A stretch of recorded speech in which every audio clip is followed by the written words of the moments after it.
আমরা বানাবো চাটনি। কী চাটনি তোমরা দেখলেই বুঝতে পারবে।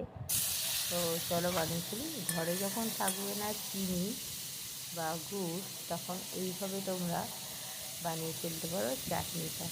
প্রথমে টমেটোটা ঝিরিঝিরি করে কেটে নিয়েছি, তারপরে এখানে পাঁচফোড়ন আর লঙ্কা ফোড়ন দিয়েছি তেলের ওপরে। তারপরে হচ্ছে একটু নুন দিয়ে আর হলুদ দিয়ে নেড়েছে টমেটোটা ঢাকা দিয়ে রেখেছিলাম।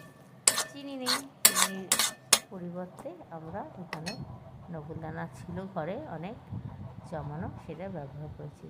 নকুলদানাটা গলার জন্য থালাটা চাপা দিয়ে দিয়েছিলাম।